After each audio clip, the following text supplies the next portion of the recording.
Olá, como eu havia me comprometido com vocês, nós vamos conversar um pouco agora sobre a obra Cidade das Mulheres, mais especificamente sobre o prólogo e os dois primeiros capítulos do livro que eu sugeri para leitura. Claro que eu considero que toda obra é importante, e ler toda a obra vai oferecer para vocês uma visão mais ampla desse tema que mobiliza nossas reflexões esses dias, relações de gênero no trabalho de campo.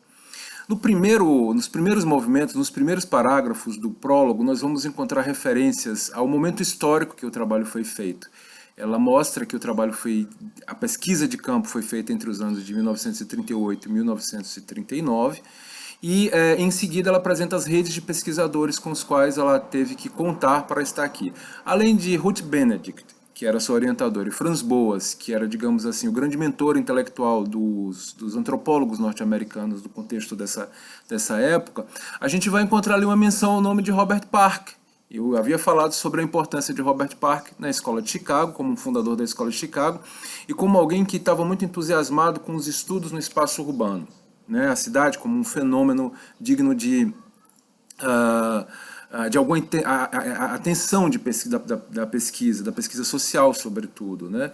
E o trabalho de Ruth Landes é sobre os negros na cidade, numa metrópole, na primeira capital do Brasil, numa cidade que, em alguns parágrafos, ela vai descrever como sendo um dos cenários mais importantes da formação social e cultural do Brasil, econômica também, e dentro de um contexto mundial, já uma cidade que merecia atenção de vários círculos, de pesquisadores, de comerciantes, de pessoas ligadas à política internacional. Salvador, de fato, aparece nas primeiras linhas como uma cidade muito importante no cenário mundial da época. Vamos dizer assim, vejam que ela parte do Rio de Janeiro, e ela explica isso no primeiro capítulo, em um navio alemão, né? E já havia, por exemplo, uma relação próxima entre o Brasil e os nazistas alemães naquele período, naquela fase, né? Uma fase, como eu havia mencionado anteriormente, de ascensão do conservadorismo, do fascismo brasileiro, né? Isso vai ser dito com todas as palavras ao longo da obra, e principalmente dos primeiros capítulos que a gente está estudando. Mas dentro do prólogo também há menção às redes de apoio que ela teve no Brasil, né?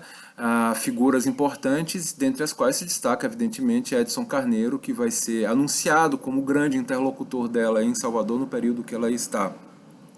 E ao mesmo tempo que Edson Carneiro vai ser a companhia que vai garantir para ela abertura de portas para trabalhar com os povos de terreiro, com a população que naquela época praticava, né, tradições ancestrais africanas na Bahia que vão ter grande importância para a formação da cultura nacional, para a formação do Brasil, né? Para a afirmação de culturas afro-brasileiras, ele também vai ser uma pessoa que vai deixá-la numa condição vulnerável, porque ele é alguém que está sendo perseguido pela polícia getulista, né, pelo governo, pelos getulistas, em função da sua afinidade com o comunismo, né, a sua predileção pelo comunismo. No primeiro capítulo é onde, de fato, eu penso que se desenham, assim, a gente pode encontrar um mapa dos caminhos que ela precisou fazer. Ela já começa dizendo da sua intenção de estudo, da intenção do seu estudo. Isso é muito importante. Ela diz com uma clareza incrível, logo no primeiro parágrafo, qual é o seu tema de pesquisa, né? Como a gente vem trabalhando isso em sala de aula, e me parece que no texto da Ruth Landes, quando ela fala da importância das relações interraciais no Brasil e desse ser o seu tema de estudo, em linhas gerais ela vai se preocupar em pensar como é que é a vida do negro brasileiro e por que a vida do negro brasileiro é diferente, no que é que a vida do negro brasileiro é diferente do negro norte-americano. Ela já dá uma pista importante. Em seguida, ela vai nos mostrando os primeiros movimentos, ou pelo menos os movimentos mais importantes que ela faz até se deslocar para o Brasil. Então, do segundo parágrafo em diante, ela vai peregrinar bibliotecas nos Estados Unidos, centros acadêmicos que têm algum tipo de informação. O Brasil já era objeto de estudo em várias áreas, já havia, vamos dizer assim, um intercâmbio internacional entre cientistas brasileiros ou cientistas norte-americanos no Brasil, mas essas informações elas não eram tão fáceis ou tão acessíveis no contexto norte-americano. Ela é uma estadunidense de Nova York, ela é uma nova-iorquina, e o primeiro lugar que ela vai procurar são as bibliotecas de Nova York, né, quando ela vai fazer esse levantamento e ela não encontra muita informação disponível. As informações que circulavam em mais larga escala eram jornalísticas, e ela vai mencionar como é que o Brasil era visto, a Amazônia como um grande inferno verde, né? A ascensão de Getúlio Vargas no poder como um ditador brasileiro, como é que essas imagens iam sendo apresentadas nos Estados Unidos, e a literatura, que é óbvio, essa literatura apresentava o Brasil de uma maneira estereotipada, como ela própria cita. Na sequência, ela vai para Nashville, e lá no Tennessee é que ela vai encontrar na Universidade de Fisk alguns estudos já feitos e vai conviver com a comunidade de negros. Então, a ida dela para o Tennessee, ela tem a finalidade de se apropriar das informações que já existiam ali naquela Universidade de Fisk sobre a presença dos negros, mas também conviver com os negros norte-americanos. E eu penso que esse movimento é um movimento que vai, vamos dizer assim, apontar as posições de gênero que ela vai tomando no meio do caminho.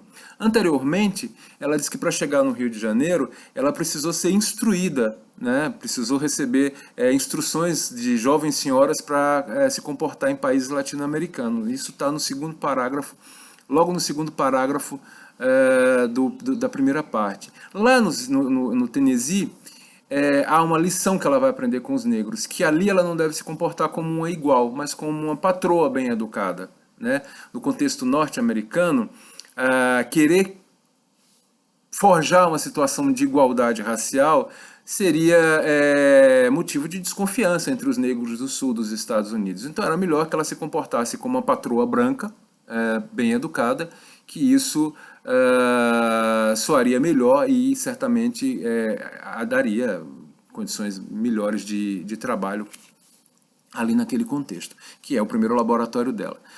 Então ela segue para os Estados Unidos, ela segue para o Brasil, perdão, e no contexto da viagem, ela vai se encontrar com um argentino que vai ficar, vamos dizer assim, assustado com o fato dela se interessar pelo Brasil, né? E ali ela expõe, vamos dizer assim, o uso que ela faz dessa alegoria do encontro dela com o argentino, que não está nominado, vejam bem, é só um argentino, ela descreve genericamente esse argentino. Ele afirma que o que ela vem fazer no Brasil? Aqui as pessoas são como macacos, andam pendurados nas árvores, pelo rabo, etc. E o cara distorce um conjunto de preconceitos, vamos dizer assim, que existem na América do Sul contra nós brasileiros, pelo fato de nós termos uma população negra que é majoritária, pelo menos em alguns lugares, no contexto de Salvador, né, no contexto da capital baiana, ela é majoritária, e vive livremente e goza de certas condições que nem nos Estados Unidos nem na Argentina isso existiria, né? Então a gente vai ver um exemplo de xenofobia nesse contato com ela. E ainda no contexto do Rio de Janeiro, ela vai encontrar um americano da Geórgia que diz assim, olha, como é que uma mulher branca vai para a Bahia? Você sabe o que os negros vão fazer com você lá, né? Então a presença feminina, o fato dela ser norte-americana, dela ser branca, dela estar num contexto de agravamento das formas de segregação racial, eu vou retomar a ideia. A gente está vivendo um momento de xenofobia, de ascensão da xenofobia. O nazifascismo está mapeando toda a Europa, circulando pela Europa. Os Estados Unidos seguem sendo um país muito preconceituoso do ponto de vista racial. Além disso, ela está vindo para um contexto de estudos em que a população negra local, apesar de gozar de uma certa liberdade de vida, também é marcada por um conjunto muito forte de preconceitos.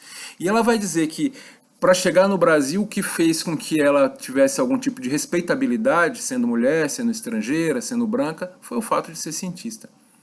Mas nem por isso ela teve a segurança ou a tranquilidade de fazer o seu trabalho, porque quando ela chega em Salvador, e aí a gente já vai ver isso no segundo capítulo, ela começa a procurar um lugar para estar.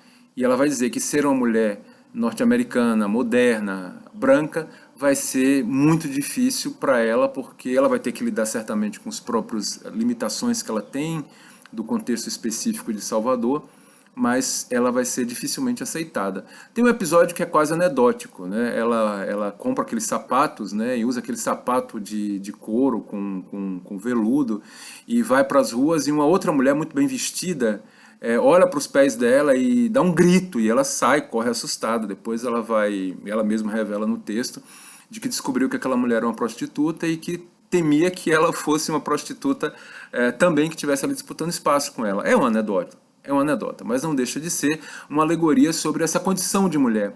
Condição que ela vai o tempo inteiro interrelacionar entre ser mulher, ser branca e demonstrar pertencer a uma classe social diferente da maioria das pessoas que ali viviam. Ela tenta conviver com mulheres de outros países. Havia, pelo menos no texto dela, no segundo capítulo, grupos de estrangeiros que conviviam entre si, alemães, britânicos, estadunidenses, né?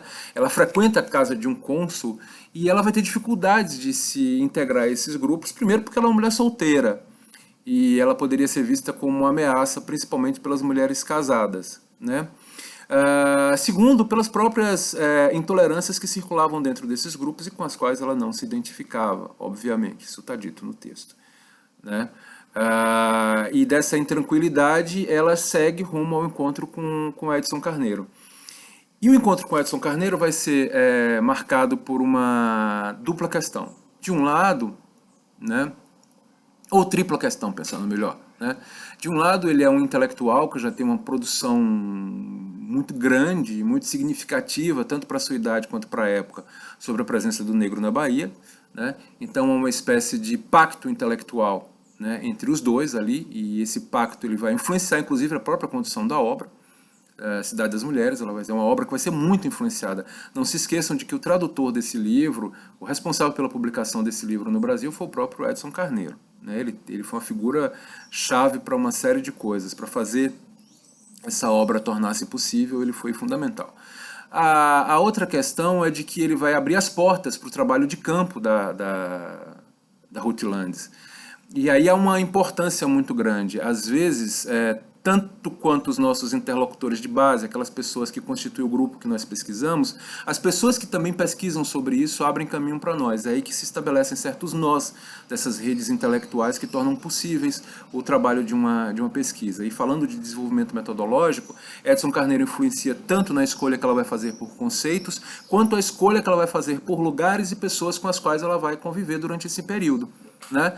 Então, no texto do livro, o que nós vamos ver é uma influência muito grande do Edson Carneiro como um grande mediador nesse trabalho. E considerando que as mulheres... Ela diz numa passagem do texto que no Brasil as mulheres eram tão perseguidas quanto os políticos, de uma maneira geral, principalmente os comunistas, evidentemente, que já tinham tentado depor Getúlio Vargas. 1938, o ano que ela chega, é o ano da intentona integralista, é o ano que as esquerdas tentam derrubar Getúlio Vargas do poder e não conseguem.